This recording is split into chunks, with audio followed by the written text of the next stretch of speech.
Hi, good evening ആൾ. എൻ്റെ പേര് Manu Joseph. ഇന്ന് ഞാൻ സംസാരിക്കാൻ പോകുന്നത് ഗൂഗിൾ ആഡ്സിൽ ഒരു 8 ലക്ഷം രൂപ സ്പെൻഡ് ചെയ്തിട്ട് 2 ലക്ഷം രൂപ റിട്ടേൺ കിട്ടിയ ഒരു കസ്റ്റമറിന്റെ കഥയാണ്. ഒരുപക്ഷെ നിങ്ങൾക്ക് ആ ഒരു അവസ്ഥ ഉണ്ടാകാതിരിക്കാൻ വേണ്ടിയാണ് ഞാൻ ഈ വീഡിയോ ഇടുന്നത്. ഒരുപക്ഷെ എനിക്ക് ഗൂഗിള് ഇത്രയും അധികം പൈസ അനാവശ്യമായിട്ട് ഒരു അക്കൗണ്ടിൽ നിന്നൊക്കെ എടുത്തുകൊണ്ട് പോകുന്നത് കാണുമ്പോൾ എനിക്ക് ഭയങ്കരമായിട്ട് സങ്കടം തോന്നാറുണ്ട്. കാര്യം ഇത് അറിയാത്ത പല ആൾക്കാരും ഗൂഗിൾ ആഡ്സ് അറിയാതെ വന്ന് കുറെ അധികം ഞാൻ ഓഡിറ്റ് ചെയ്തിട്ടുള്ള എൻ്റെ ഒരു അക്കൗണ്ട് വെച്ച് നോക്കിയാൽ എല്ലാ അക്കൗണ്ട്സിലും ഒരു മിനിമം ഒരു 50,000 to 3 lakhs ഒക്കെ അൺവാണ്ടഡ് സ്പെൻഡിലേക്ക് പോയിട്ടുണ്ട്. അപ്പം ഈ ഒരു കേസ് എങ്ങനെ നമുക്ക് മിറ്റിഗേറ്റ് ചെയ്യാൻ പറ്റും? നിങ്ങൾക്ക് എല്ലാവർക്കും ഗൂഗിൾ ആഡ്സ് നല്ലപോലെ ചെയ്യാൻ അറിയാം.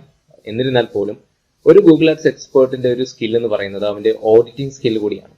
അതായത് ക്യാമ്പയിൻ ചെയ്യാൻ എല്ലാവർക്കും പറ്റും, പക്ഷെ ആ ഒരു ഇഷ്യൂ വരുമ്പോൾ അത് സോൾവ് ചെയ്ത് റെക്ടിഫൈ ചെയ്ത് കൊടുക്കാൻ പറ്റുമ്പോഴാണ് ഒരുപക്ഷെ നമുക്ക് നമ്മുടെ പോക്കറ്റിൽ എമൗണ്ട് വീഴുന്നത്, അല്ലേ? അപ്പൊ എപ്പോഴും ഒരു ഗൂഗിൾ ആഡ്സ് അക്കൗണ്ട് നിങ്ങൾ ക്രിയേറ്റ് ചെയ്ത് കൊടുത്താലും അതിന്റെ പ്രോപ്പർ ആയിട്ടുള്ള സെറ്റപ്പും അതിന്റെ പ്രോപ്പർ ആയിട്ടുള്ള ഒപ്റ്റിമൈസേഷനും നിങ്ങൾക്ക് ചെയ്യാൻ പറ്റുന്ന കാര്യങ്ങൾ, അത് പ്രീ ലോഞ്ചിന്റെ ഇടയിൽ ചെയ്യാൻ പറ്റുന്ന പല കാര്യങ്ങളുണ്ട്, ആഫ്റ്റർ ലോഞ്ചിൽ ചെയ്യേണ്ട കാര്യങ്ങളുണ്ട്. അപ്പൊ അതെല്ലാം ചെയ്താൽ മാത്രമേ ഒരു പെർഫെക്റ്റ് ആയിട്ടുള്ള ഒരു ലീഡ് ജനറേഷൻ എഞ്ചിനായിട്ട് ഗൂഗിൾ ആഡ്സ് വർക്ക് ചെയ്യത്തുള്ളൂ. അപ്പൊ ഈ ഒരു അക്കൗണ്ടിൽ ഏകദേശം ഒരു 45,000 ദിർഹം, അതായത് നമ്മുടെ നാട്ടിൽ 9 ലക്ഷം, അതിൽ 1 ലക്ഷം രൂപ എന്റെ ക്യാമ്പയിൻ ആണ്. ഇത് ഏകദേശം ഇപ്പോൾ ഒരു മാസമായി റൺ ചെയ്യാൻ തുടങ്ങിയിട്ട്. അപ്പം ഈ 9 ലക്ഷത്തില് 8 ലക്ഷം രൂപയും അവർ സ്പെൻഡ് ചെയ്തത് അൺവാണ്ടഡ് ആയിട്ടുള്ള കുറച്ച് കാര്യങ്ങൾക്ക് വേണ്ടിയാണ്. അവര് ക്യാമ്പയിൻ ചെയ്യുന്ന 2 വർഷം എക്സ്പീരിയൻസ് ഉള്ള ആൾക്കാരൊക്കെയാണ് ക്യാമ്പയിൻസ് ഒക്കെ ചെയ്തിട്ടുള്ളത്. പക്ഷെ എങ്കിലും ചെറിയൊരു മിസ്റ്റേക്ക് ഇവിടെയാണ് ഗൂഗിൾ ഏറ്റവും കൂടുതൽ നമ്മുടെ ഒരു അവയർനെസ് ഇല്ലായ്മ മുതലെടുക്കുന്നത്. ഒരുപക്ഷെ നമ്മൾ വിചാരിക്കും നമ്മുടെ ക്യാമ്പയിൻ സെറ്റപ്പ് എല്ലാം പെർഫെക്റ്റ് ആണെങ്കിൽ പോലും ഒരു സെക്കൻഡ് ഒപ്പീനിയൻ എപ്പോഴും എടുക്കുന്നത് നന്നായിരിക്കും. നിങ്ങളുടെ സുഹൃത്തുക്കളോ അങ്ങനെ ആരെങ്കിലും ഉണ്ടെങ്കിൽ അവരെടുത്തുനിന്ന് ഒരു സെക്കൻഡ് ഒപ്പീനിയൻ എടുക്കുന്നത് എപ്പോഴും നമ്മൾ വിചാരിക്കാത്ത പല എറേഴ്സ് അല്ലെങ്കിൽ ഒമിഷൻസ് അവർ പറഞ്ഞു തരും നമുക്ക്. അപ്പൊ ഈ ഒരു കേസിൽ ഇതൊരു ദുബായ് ബേസ്ഡ് ആയിട്ടുള്ള ഒരു ട്രെയിനിങ് ഇൻസ്റ്റിറ്റ്യൂട്ട് ആണ്. Training in to science, sales പേഴ്സണിന് വേണ്ടി HR training, fire and safety, അങ്ങനെയുള്ള പല തരത്തിലുള്ള ട്രെയിനിങ് കൊടുക്കുന്ന ഒരു കമ്പനിയാണ്.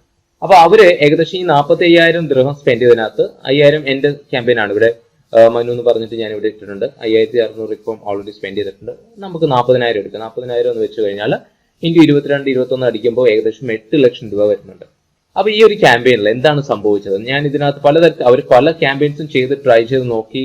സ്മാർട്ട് ക്യാമ്പയിൻ ചെയ്ത് നോക്കി, പെർഫോമൻസ് മാക്സ് ക്യാമ്പയിൻ ചെയ്ത് നോക്കി, display enabled search ads run ചെയ്ത് നോക്കി. അങ്ങനെ പലതും ചെയ്ത് പരീക്ഷണങ്ങൾ നടത്തിയിട്ടാണ് അതിനടുത്ത് വന്ന് ഒന്ന് ഓഡിറ്റ് ചെയ്യാൻ പറ്റുമോ എന്നുള്ളത് ചോദിച്ചത്. അപ്പം നമുക്ക് ഈ ഒരു അക്കൗണ്ടിൽ ഏകദേശം എന്താ സംഭവിച്ചെന്നുള്ളത് നമുക്ക് നോക്കാം. ഒരുപക്ഷെ നിങ്ങൾ കാണുമ്പോൾ നിങ്ങൾക്ക് തന്നെ തോന്നും ഇന്നതാണ് ഇഷ്യൂ എന്നുള്ളത്. അത് വളരെ നല്ലൊരു സ്കില്ലാണ്. ഒരു കോർപ്പറേറ്റില് നമുക്ക് അറിയാം, അല്ലെങ്കിൽ ഒരു ഗൂഗിൾ ആഡ്സ് ചെയ്യുന്ന ഒരാൾക്ക് ഒരു അക്കൗണ്ട് ഒരു വർക്ക്ഷോപ്പിൽ ഒരു എഞ്ചിൻ കേടായിട്ട് വന്നു കഴിഞ്ഞാൽ ആശം പറയല്ലേ, അവിടെ സ്പാനർ വയ്ക്കും. കാര്യം അദ്ദേഹത്തിന്റെ കുറെ നാളത്തെ എക്സ്പീരിയൻസ് ആണ്. അതുപോലെ തന്നെ ഗൂഗിൾ ആഡ്സിനകത്ത് നോക്കുന്ന പല മെട്രിക്സുകളുണ്ട്. അതിനകത്ത് മെയിനായിട്ട് CTR ലെവല് ഒരു 5% താഴേക്ക് പോയിട്ടുണ്ടോ, കോസ്റ്റ് പെർ ലീഡ് എത്ര ശതമാനം കൂടിയിട്ടുണ്ട്, ക്ലയന്റ് നമുക്ക് പറയും എത്രയാണ് എനിക്ക് ഒരു ലീഡിൽ നിന്ന് സ്പെൻഡ് ചെയ്യാൻ പറ്റുന്നത്, അത് എനോർമസ് ആയിട്ട് വളരെയധികം ഹൈയിലാണോ നിൽക്കുന്നത്. പിന്നെ ലാൻഡിംഗ് പേജിന്റെ പെർഫോമൻസ്, അതിനകത്ത് കോൾ ടു ആക്ഷൻ വളരെ പെർഫെക്റ്റ് ആയിട്ട് അലൈൻ ചെയ്ത് വെച്ചിട്ടുണ്ടോ, ലാൻഡിംഗ് പേജിന്റെ സ്പീഡ്, എല്ലാം ഫാക്ടേഴ്സ് ആണ്. കാര്യം ഗൂഗിൾ ആഡ്സ് എന്ന് പറയുന്നത് നല്ലൊരു റെലവന്റ് ട്രാഫിക്കിന് വെബ്സൈറ്റിലേക്ക് കൊണ്ടുവരാൻ മാത്രമേ സാധിക്കത്തുള്ളൂ. അതിനുശേഷം ഒരു കസ്റ്റമർ കൺവേർട്ട് ചെയ്യുന്ന എവിടെയാണോ? വെബ്സൈറ്റിലാണ്. അപ്പോൾ പലതരത്തിലുള്ള എലമെന്റ്സുകളും ചേരുമ്പോഴാണ് ഒരു പെർഫെക്റ്റ് ലീഡ് ജനറേഷൻ ക്യാമ്പയിൻ നമുക്ക് ക്രിയേറ്റ് ചെയ്യാൻ പറ്റുക, അല്ലെങ്കിൽ ഒരു എഞ്ചിൻ ക്രിയേറ്റ് ചെയ്യാൻ പറ്റുക. അപ്പൊ ഇതിനകത്ത് ഞാൻ ക്യാമ്പയിൻസ് കാണിക്കുകയാണ്. ഇതെല്ലാം പോസ്റ്റഡ് ആണ്. ഇപ്പോൾ ഇതിനകത്ത് നിങ്ങളിപ്പോൾ കാണിക്കുമ്പോൾ തന്നെ നിങ്ങൾക്ക് ഒരുപക്ഷെ മനസ്സിലാവും ഇതിനകത്തുള്ള മിസ്റ്റേക്ക് എന്താണെന്നുള്ളത്. ഇതിനകത്ത് കീവേഡ്സ് കവർ ഇടുന്നുണ്ട്. Corporate sales training programmes, balance score. അത് സെയിൽസിനകത്ത് വരുന്ന ഒരു പ്രത്യേകതരം ഒരു സ്ട്രാറ്റജിയാണ്. ഞാൻ അവരോട് ചോദിച്ചു. അപ്പം ഇതെല്ലാം ആ പറയുന്ന കീവേഡ്സിനകത്ത് വന്നിരിക്കുന്ന, ഇത് ഞാൻ ആഡ് ഗ്രൂപ്പ് ലെവലാണ് എടുത്തിരിക്കുന്നത്. ഇതിനകത്ത് സെല്ലിംഗ് സ്കിൽസിനകത്ത് ഇതിനകത്ത് തന്നെ ഈ ഒരു ആഡ് ഗ്രൂപ്പിനകത്ത് വന്നിരിക്കുന്ന കീവേഡ്സിന്റെ ഓറിയന്റേഷനും നോക്കിക്കഴിഞ്ഞാൽ നിങ്ങൾക്ക് അറിയാൻ പറ്റും എന്തൊക്കെയാണ് അതിന്റെ മിസ്റ്റേക്ക് എന്നുള്ളത്. ആർക്കെങ്കിലും പറയാൻ പറ്റുവാണെങ്കിൽ ഒന്ന് കമന്റ് ബോക്സിൽ ഇട്ടോളൂ. അത് മറ്റുള്ളവർക്കും കൂടി ഉപകാരമാവും. ഡീറ്റെയിൽ ആയിട്ടുള്ള കമന്റ് ആണ് ഉദ്ദേശിക്കുന്നത്. എന്നിരുന്നാലും ഈ ഒരു കീവേഡിനകത്ത് ആദ്യത്തെ ഒരു കീവേഡ്, ഏകദേശം നമുക്ക് ഏറ്റവും കൂടുതൽ ക്ലിക്ക് എടുത്തിരിക്കുന്ന കീവേഡ് ഏതാ? Sales and marketing skills training. അതായത് സെയിൽസ് ആയിട്ട് നിൽക്കുന്ന ഒരു 2 വർഷം 3 വർഷമൊക്കെ നിൽക്കുന്ന ആൾക്കാർ ചിലപ്പം ഒരു സെയിൽസ് മാനേജറൊക്കെ ആകാൻ വേണ്ടി എടുക്കേണ്ട കോഴ്സാണിത്, സെയിൽസ് ട്രെയിനിങ് എന്ന് പറയുന്നത്. അപ്പൊ ഞാൻ നോക്കാം, ഈ 383 പേര് എങ്ങോട്ടാണ് ക്ലിക്ക് മേടിച്ചുകൊണ്ട് പോയത്. അപ്പൊ നമുക്ക് നോക്കുമ്പോൾ, നമുക്ക് സെർച്ച് ടൈംസിലേക്ക് നോക്കുമ്പോൾ നിങ്ങൾക്ക് കാണാൻ പറ്റും എന്തൊക്കെയാന്നുള്ളത്. ഇതിൽ 243 clicks from digital marketing online course. ഇതും തമ്മിൽ എത്രമാത്രം വ്യത്യാസമുണ്ട് അല്ലേ? ഈ സെയിൽസ് ട്രെയിനിങ് അല്ല നമ്മൾ ഇവിടെ കസ്റ്റമേഴ്സ് നോക്കി വന്നപ്പോൾ അവർ ക്ലിക്ക് ചെയ്ത് വന്നിരിക്കുന്നത്. അവർ ഡിജിറ്റൽ മാർക്കറ്റിംഗ് നോക്കിയപ്പോൾ ഇവരുടെ ആഡ് കാണിക്കുകയും അതുവഴി ഏകദേശം ഒരു 240,000 രൂപ നഷ്ടപ്പെടുകയും ചെയ്തു. അങ്ങനെ ഓരോ കീവേഡ്സുകളും ഇതിനകത്ത് എന്ത് വന്നിട്ടുണ്ട്? നഷ്ടങ്ങൾ കൊണ്ടുവന്നിട്ടുണ്ട്. ഇവര് സെയിൽസ് പറഞ്ഞപ്പോൾ ഡിജിറ്റൽ മാർക്കറ്റിംഗിന്റെ കോഴ്സാണ് കാണിക്കുന്നത്. മനസ്സിലായോ? Business plan for sales job, അതിന് ക്ലിക്ക് വന്നിട്ടില്ല, ഇംപ്രഷൻ വന്നിട്ടുണ്ട്, ഭാഗ്യത്തിന് ക്ലിക്ക് വന്നില്ല. എന്നിരുന്നാലും how to become a good sales and marketing person, ഇതൊരു ഇൻഫർമേഷൻ ആണ്. അവൻ ഒരിക്കലും നമുക്ക് സെയിൽസ് തരാൻ റെഡിയല്ല. അവൻ എന്തോ ബ്ലോഗൊക്കെ വായിക്കാൻ വേണ്ടി വന്നവനാ. How to make a business plan for sales, അതായത് ഒരു ബിസിനസ് പ്ലാനിന് വേണ്ടിയുള്ള അവന്റെ ഇൻഫർമേഷണൽ സെർച്ച് ആണത്. അതിന് നമ്മൾ കൊടുത്തു ഒരു 20 രൂപ സംതിങ് കൊടുത്തിട്ടുണ്ട് ഇതിനകത്ത്. Free strategic sales plan templates, അതിനും പൈസ പോയിട്ടുണ്ട്. ഈ ഫ്രീ സ്ട്രാറ്റജിക് പ്ലാൻസ് ഒക്കെ വരാൻ വേണ്ടിയുള്ള ഒരു അക്കൗണ്ട് അല്ല ഗൂഗിൾ ആഡ്സ് അക്കൗണ്ട്. അതൊക്കെ അവർ ബ്ലോഗ് വഴി കയറി വന്നോട്ടെ നമ്മുടെ സൈറ്റിലേക്ക്, നമ്മുടെ ബ്രാൻഡിലേക്ക്. Digital marketing degrees in Iraq, നമ്മൾ ദുബായ് ബേസ്ഡ് ആണ്. അപ്പോൾ എത്രമാത്രം ഇറലവന്റ് ആയിട്ടുള്ള സെർച്ചുകളാണ് നമുക്ക് ഇവിടെ വന്നിരിക്കുന്നത്. അപ്പൊ മേജർ മിസ്റ്റേക്ക് എന്താണ്? കീവേഡ്സുകൾ ഇട്ടിരിക്കുന്നത് നമ്മുടെ ബ്രോഡ് മാച്ചിലാണ്. ഈ ബ്രോഡ് മാച്ചിൽ ഇട്ട് കഴിഞ്ഞാൽ അപകടമാണ്. ഞാൻ ഇട്ടിട്ടുണ്ട്, ഇപ്പോഴും എന്റെ പല ക്ലയൻസിലും ഞാൻ ബ്രോഡ് മാച്ച് ഇട്ടിട്ടുണ്ട്. പക്ഷെ അത് കൺട്രോൾഡ് ലെവലിലാണ് ഇട്ടിരിക്കുന്നത്. അത് കൃത്യമായിട്ടും നമുക്കൊരു നിരീക്ഷണം അല്ലെങ്കിൽ നമുക്കൊരു കൺട്രോൾ ഉള്ള സ്ഥലങ്ങളിൽ മാത്രം, അല്ലെങ്കിൽ നമുക്കൊരു പവർ ഉണ്ട് അവിടെ, അവനെ പിടിച്ചു നിർത്താൻ പറ്റുന്ന ഒരു പവർ ഉണ്ടെങ്കിൽ മാത്രമേ നിങ്ങൾ ഈ പറയുന്ന ബ്രോഡ് മാച്ച് ഇടാവുള്ളൂ. അല്ലെങ്കിൽ B2B, വളരെ B2B ക്ലയൻസുകൾ വരാറുണ്ട്. എനിക്കൊരു പെട്രോളിയം ടാങ്ക് ഒക്കെ മാർക്കറ്റിംഗ് ചെയ്യാൻ വന്നിട്ടുണ്ട്. അപ്പൊ അങ്ങനത്തെ ഒരു സെയിൽസ് ഒക്കെ വരുന്ന സമയത്തൊക്കെ നമ്മൾ ഇച്ചിരി കൂടി ടെസ്റ്റിംഗ് പർപ്പസിന് വേണ്ടി ബ്രോഡ് മാച്ച് ഇടും. അല്ലാത്ത പക്ഷം കുറേയധികം സെർച്ചുകൾ വരാൻ സാധ്യതയുള്ള ഒരു കീവേഡിനെ എടുത്ത് ബ്രോഡൊക്കെ ഇട്ട് കഴിഞ്ഞാൽ അതിന്റെ വേരിയേഷൻസ്, ക്ലോസ് വേരിയൻസ് എത്രമാത്രം വരുമെന്നുള്ളത് നമുക്ക് ഒരിക്കലും പറയാൻ പറ്റില്ല. അപ്പൊ ഇതിന്റെ ഫസ്റ്റ് എറർ എന്ന് പറയുന്നത് ബ്രോഡ് മാച്ച് മാറ്റുക എന്നുള്ളതാണ്. മനസ്സിലായോ? ഞാൻ ഏകദേശം ഒരു 6 പേജിൽ അവർക്ക് ഓഡിറ്റ് നോട്ട്സ് കൊടുത്തിട്ടുണ്ട്. ലാൻഡിംഗ് പേജിന്റെയും പേജ് സ്പീഡ് ഒപ്റ്റിമൈസേഷന്റെയും കീവേഡ്സിന്റെയും നെഗറ്റീവ് കീവേഡ്സ്. നമുക്ക് ഈ പറയുന്ന കീവേഡ്സുകൾ, ഇപ്പൊ ഇതിനകത്ത് ഇറാഖ് വന്നു, sales plan, strategic plans, free ഒക്കെ വന്നു അല്ലെ? അതൊക്കെ നമുക്ക് എന്ത് ചെയ്യാം? ഇവിടെ നെഗറ്റീവ് കീവേഡ്സിൽ ഇടാം. ആ നെഗറ്റീവ് കീവേഡ്സ് ഇവർ ഓൾറെഡി ഇട്ടിട്ടില്ല. ഇപ്പൊ ഞാൻ വന്ന് ഒരു ഏകദേശം 188ഉം 370യും വെച്ചിട്ട് ക്രിയേറ്റ് ചെയ്തപ്പോഴാണ് അവര് ഈ നെഗറ്റീവ് കോൺസെപ്റ്റ് തന്നെ ഉണ്ടെന്ന് മനസ്സിലായത്. ഇപ്പൊ ഇതിനകത്ത് കോമൺ ആയിട്ട് ഇടാവുന്ന ബ്ലോഗ്, കോഴ്സറ, സെയിൽസിന്റെ കോഴ്സറയിലെ യൂഡമിയുടെ ഒക്കെ സെയിൽസ് കോഴ്സ് എടുക്കുന്ന ആൾക്കാരുണ്ട്. അപ്പൊ അതൊക്കെ സെർച്ചുകൾ വരാനുള്ള സാധ്യതയുണ്ട്. അപ്പൊ അതൊക്കെ നമുക്ക് വേണ്ട എങ്കിൽ നമുക്കത് ബ്ലോക്കിംഗ് കീവേഡ്സ് ആയിട്ട് ഇടാം. അപ്പൊ ഇത് ഞാനൊക്കെ ഏകദേശം 6000-ഓളം നെഗറ്റീവ് കീവേഡ്സ് ഉള്ള അക്കൗണ്ടിൽ വർക്ക് ചെയ്തിട്ടുണ്ട്. അങ്ങനെ ഒരു 6 പേജിൽ ഒരു ഓഡിറ്റ് നോട്ട്, ചെറിയൊരു ഓഡിറ്റ് നോട്ടാണ് ഇത്. നമുക്ക് നമ്മുടെ ഒരു ഫ്രീ ഡിജിറ്റൽ മാർക്കറ്റിംഗ് കോഴ്സിന്റെ 5 ദിവസത്തെ ക്ലാസ് ഉണ്ട്. അപ്പൊ അതിനകത്ത് നമുക്ക് ഇത് സംസാരിക്കാം. ഈ ഒരു PDF ഞാൻ നിങ്ങൾക്ക് അപ്പോൾ തരാം.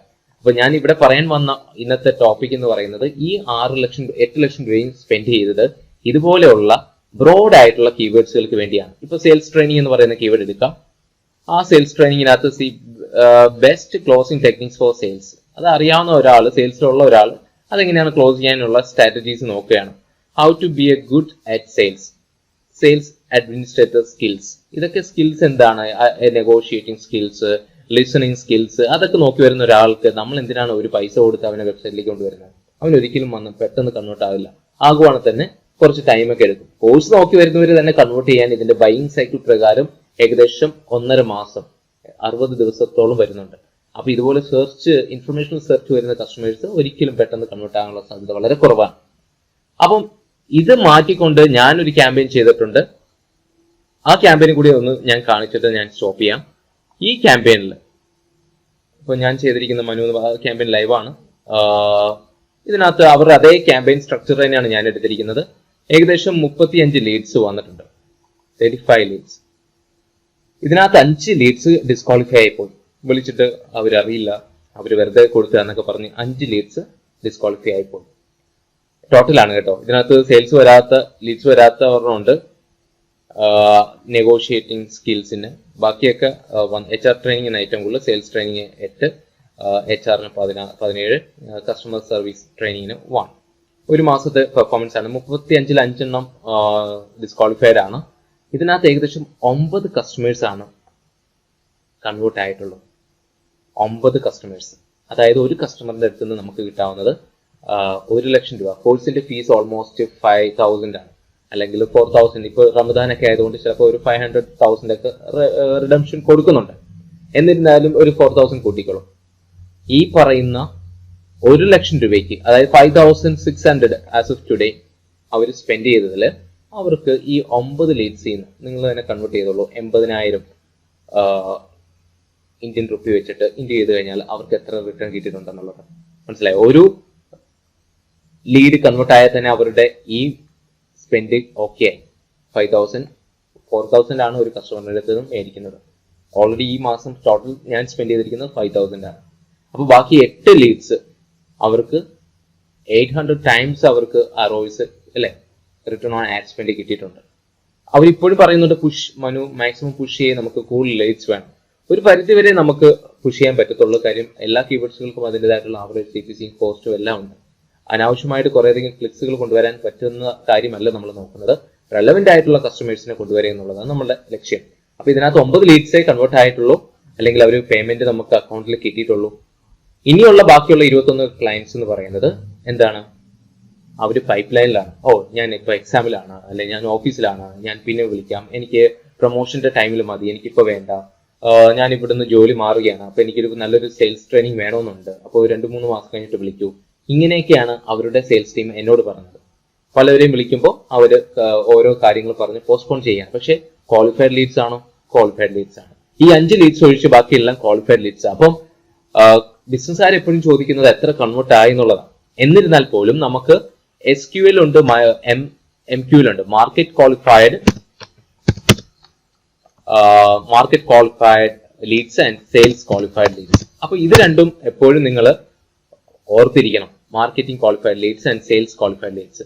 അപ്പൊ നമുക്ക് വരുന്ന എല്ലാ ലീഡ്സുകളും കൺവേർട്ട് ആയില്ലെങ്കിലും അവരുടെ പൊസിഷൻ എങ്ങനെയാണ് അവരുടെ ആ ഒരു പൈപ്പ് ലൈനിൽ നിൽക്കുന്നത് തുടങ്ങിയ കാര്യങ്ങൾ ഈ ഏത് കമ്പനിക്കാണ് നിങ്ങൾ ഗൂഗിൾ ആഡ് ചെയ്യുന്നത് അവരുടെ സെയിൽസ് ടീമായിട്ട് സംസാരിച്ചാൽ കുറെ ഇൻസൈറ്റ്സുകൾ കിട്ടും.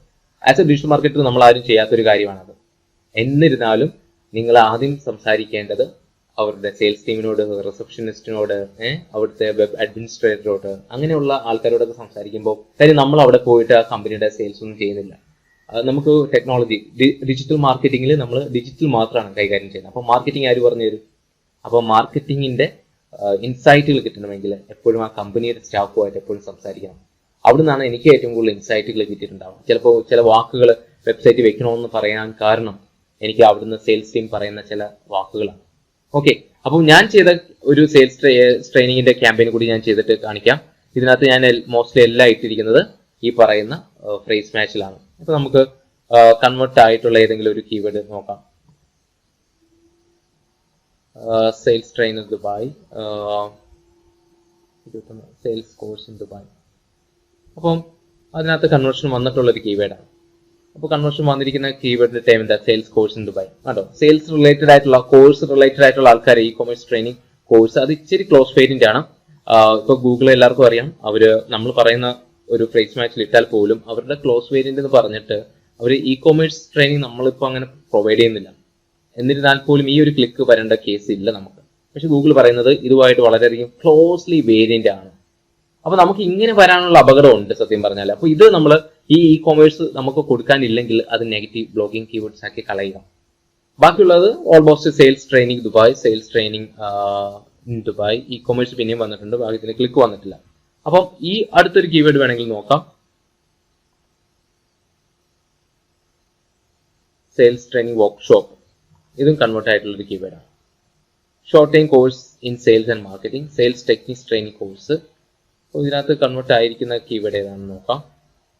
വാല്യൂ ബേസ്ഡ് സെയിൽസ് ട്രെയിനിങ്, കണ്ടില്ലേ? അപ്പൊ ഇതിനകത്ത് ഞാൻ ഇട്ട കീവേഡ് എന്താ? Sales training workshop. ഈ ക്ലോസ് വേരിയന്റിനെ കുറിച്ച് ഞാനൊരു വീഡിയോ ഇടുന്നുണ്ട്, അപ്പോൾ നിങ്ങൾക്ക് അത് കൃത്യമായിട്ട് ഞാൻ പറഞ്ഞുതരാം. ഞാൻ പലതരത്തിലുള്ള കീവേഡ്സുകൾ ടെസ്റ്റ് ചെയ്യാറുണ്ട്. ബ്രോഡ് മാച്ച് മാത്രമല്ല, ഹൈഫൺ ഇട്ടിട്ട്, പിന്നെ സ്പേസ് ഇട്ടിട്ട്, സ്പേസ് മാറ്റിയിട്ട് ഞാൻ എനിക്ക് കോൺഫിഡൻസ് ഉള്ള അക്കൗണ്ട്സിലൊക്കെ ഞാൻ നോക്കും അതിന്റെ ബിഹേവിയർ എങ്ങനെയാണ്. അപ്പൊ ഞാൻ അതിനെക്കുറിച്ചൊരു ചെറിയൊരു ഷോർട്ട് വീഡിയോ ഞാൻ ചെയ്യുന്നുണ്ട്. ഈ ക്ലോസ് വേരിയന്റ് വളരെയധികം ഇപ്പോഴത്തെ ഒരു കാലഘട്ടത്തിൽ ഈ പറയുന്ന broad modifier match plus sign ഇട്ടിട്ടുള്ള കീവേഡ്സ് മാറിയതിനു ശേഷം ഈ പറയുന്ന ഏറ്റവും വലിയ ചേഞ്ച് എന്ന് പറയുന്നത് ഈ ക്ലോസ് വേരിയന്റ് ആക്കി എന്നുള്ളതാണ്. ഇത് എക്സാക്ട് മാച്ചിലും ഉണ്ട്, ഫ്രേസ് മാച്ചിലും ഉണ്ട്. ഇപ്പൊ ഈ രണ്ട് മാച്ചാണ് ഏറ്റവും കൂടുതൽ നമ്മളെല്ലാവരും ഗൂഗിൾ ആപ്സിൽ ഉപയോഗിക്കുന്നത്. എന്നിരുന്നാലും ഈ ക്ലോസ് വേരിയന്റ് ഇച്ചിരി അപകടകാരിയാണ്, പ്രത്യേകം സൂക്ഷിക്കണം. ഞാൻ ഇപ്പൊ തന്നെ ഇതിനകത്ത് ഒരു 400ഓളം ടോട്ടൽ ഇട്ടിട്ടാണ് ഞാൻ ഇതിനെയൊക്കെ കൺട്രോൾ ചെയ്ത് നിർത്തുന്നത്. ബാക്കിയുള്ളത് സെയിൽസ് സെമിനാർസ് നമുക്ക് ക്ലിക്ക് വന്നിട്ടില്ല എങ്കിലും ഗൂഗിൾ തരുന്ന കീവേഡ് കണ്ടില്ലേ. അപ്പം ചില കേസുകൾ ഇച്ചിരി കൂടി നമ്മൾ ശ്രദ്ധിക്കണം. അതാണ് ഈ പറയുന്ന ക്ലോസ് വേരിയന്റ് ഒരു പ്രത്യേകത. അതിനെക്കുറിച്ച് ഞാൻ ഒരു വീഡിയോ പറയാം. അപ്പം നിങ്ങൾക്ക് മനസ്സിലായി കാണുമെന്ന് വിചാരിക്കുന്നു. ഏറ്റവും കൂടുതൽ ശ്രദ്ധിക്കേണ്ടത് ബ്രോഡ് മാച്ചിലെ കീവേഡ്സ് ഇടരുത്. ഏറ്റവും കൂടുതൽ ഇടേണ്ടത് എന്താണ്? ഒന്നുകിൽ എക്സാക്ട് മാച്ച് അല്ലെങ്കിൽ ഫ്രേസ് മാച്ച്, പിന്നെ ആവശ്യത്തിന് ബ്ലോക്കിംഗ് കീവേഡ്സ്. അപ്പോൾ നിങ്ങൾക്ക് ഈ ഓഡിറ്റിംഗ് നോട്ട്സ് കാണുമ്പോൾ ഇച്ചിരി കൂടി കാര്യങ്ങൾ ഞാൻ പറയുന്നുണ്ട്. അത് നമ്മുടെ ഫ്രീ ക്ലാസ്സിൽ നിങ്ങൾക്ക് തരാം. നമുക്ക് വേറൊരു വീഡിയോ ആയിട്ട് വേറൊരു ദിവസം കാണാം. Thank you so much.